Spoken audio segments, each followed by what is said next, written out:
Welcome! This is my video review of Stephen King's first short story collection, Night Shift.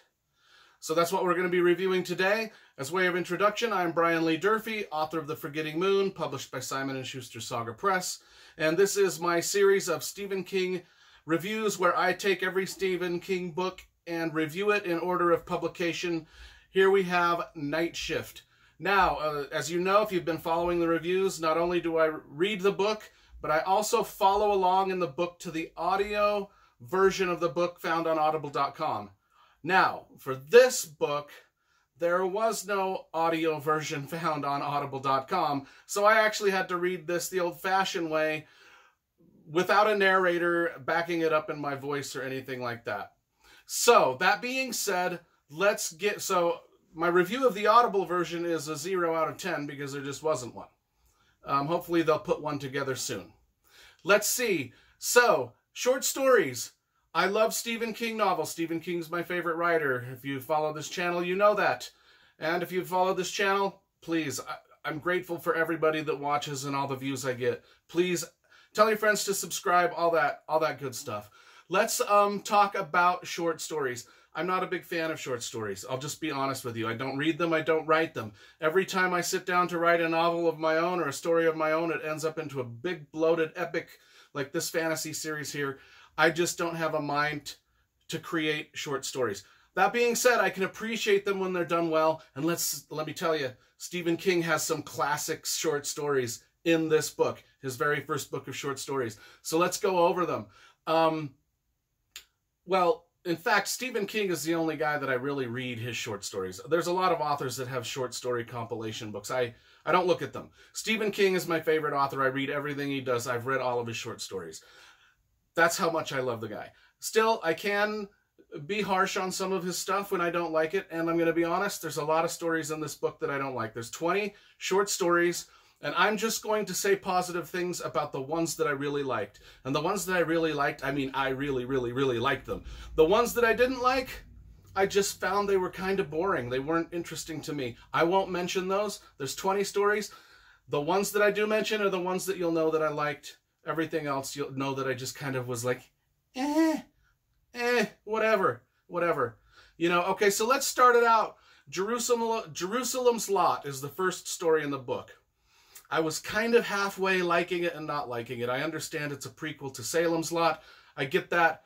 I don't know if it was necessary to include in Stephen King's canon of things, but he did, and whatever, it was fine. The next story that I really, really enjoyed in this was one called Graveyard Shift. I've worked a graveyard shift at a state prison before. I know what it's like to be there all alone at night. And creepy things enter your mind. You wonder if an inmate's going to jump out and grab you. And sometimes we would walk through the cells, or the blocks, the prison blocks in the middle of the night, and we would see rats and mice scurrying around. Well, Graveyard Shift is about rats and bats that eat people on the graveyard shift. And it's pretty creepy. I really enjoyed it just because of my own personal collection to it. There's also an interesting story in here. I don't know if I liked the story, but it's called Night Surf. And it has a kind of a callback or call forward to Stephen King's novel that he hasn't really written yet, or maybe he's writing at the same time as this, but The Stand. And Night Surf has sort of a nice little, he includes the disease Captain Trips, which we know if we've read The Stand, Captain Trips is the disease in The Stand that causes the post-apocalyptic meltdown, and it's kind of foreshadowed in the short story Night Surf in here. So Night Surf is worth reading just for that little tidbit, although it's kind of a dull story. The Mangler. Oh my gosh, I loved The Mangler. Probably one of the greatest short stories ever written. If you've ever watched YouTube videos of people crushing things in the big industrial crushers, or people throwing things through wood chippers, or people smashing things with steamrollers, The Mangler is the story for you, because it's a story about some people that keep getting caught in a machine that flattens them and folds them and squishes their guts out and just does all sorts of creepy things to them. And it talks about the cop or the policeman that comes and investigates these horrific accidents and becomes traumatized by them. I worked in law enforcement. I know how it is to come upon a scene that you don't want to come upon. And I would not want to come upon the mangler and see somebody who had been ran through that industrial, sheet folding machine in the hotel. That's what it is. Another short story that I remember, as by way of history, I read these all when I was in high school and forgot 100% about all of them, except for one. When I reread this now for this review, I mean, keep in mind it's been 30 years since I've read this, maybe longer. But there was one story that stuck out in my mind all the way up until now, from high school all the way till now, and that was The Ledge. It's a story about sort of a gangster that makes people climb out onto his balcony 43 stories up in the air, and he gives them a proposal. You walk around the ledge of this building, and I won't give any away spoilers or what happens, but that's all I'm going to say. But the people have to get on the balcony and walk along a 5-inch ledge around his whole building and come back in through the balcony on the other side, having made the entire trip through the windstorms and the rainstorms and the snowstorms. I remembered that story from when I was in high school and read it then, and I was delighted to reread it. It's just an odd, like everything else Stephen King does, it's just an odd premise that he pulls off really well, and you really feel the terror of the people, of the guy that's walking that ledge for this story. It's great. And then, of course, we've got Mower Man. People know about Mower Man.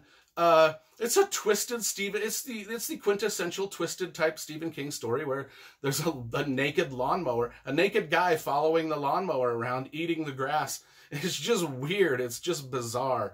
It's just bizarre. And then, of course, the classic Children of the Corn. Everybody's heard of Children of the Corn. People call their own kids the Children of the Corn. If you've got kids behaving badly, they're the Children of the Corn. Blah, blah, blah, blah, blah, blah. I mean, Stephen King coined a phrase there, Children of the Corn, from this short story. So, short stories, I'm telling you, 20 of them, I think there was a half a dozen of them that stuck with me. One of them that stuck with me my whole life. And on rereading these, I was very pleasantly surprised, rereading the ones I loved again. I was disappointed that there were so many that I just didn't really care about. Just because, well, short stories is just not my form. So unless they're spectacular, they're not going to get a good grade from me. And let me try to tell my own little short story here for about a minute to see if I can creep you out like Stephen King does. I'm 50% blind in my left eye, and I found that out that I was diagnosed with a thing called retinal vein occlusion. And let me tell you, it's they can't heal it, they can't fix it. It's just a permanent disability, but they can give you medicine that makes it from getting worse. Now, as they were explaining my condition to me and the medicine that they were going to give me, I was like, oh yeah, that doesn't sound bad. I'll take some medicine. And then they said, well, no, we're going to. It's an injection, a needle in your eye injection. And I was like, whoa, wait a minute. I don't know if I like the sound of that. And I'm like, when are you going to do that? Thinking that they were going to give me a few weeks to think about it. And they said, oh, we'll do it here in about 5 minutes. And I was like, I don't know if I'm really on board with this quite yet. A needle in the eye? And so I agreed to it. And let me tell you something. When you're strapped down and your eye is pried wide open and you can't close it, and you see a needle, a big, huge needle coming towards your eye, you can see it coming towards your eye, you can see it enter your eye, and then it does this little reverse thing where it enters your eye the other way, and then you can see the medicine squeeze out the tip inside your eyeball. You can see it. It's like an oil slick being squeezed into your eyeball. And oh my gosh, the first time it happened, I was just like, I was gripping the chair. And I'm telling you, I get that injection every month. It still doesn't get better. It's still horrifying every time. That's my little Stephen King night shift horror story for y'all to enjoy. Now, let me give this a rating. You all know I rate books 1 to 10. This one, I'm going to rate, I wanted to rate it a 6, but since it's Stephen King's first book of short stories, and he had about a half a dozen in there that I just loved, I'm going to give it a 7.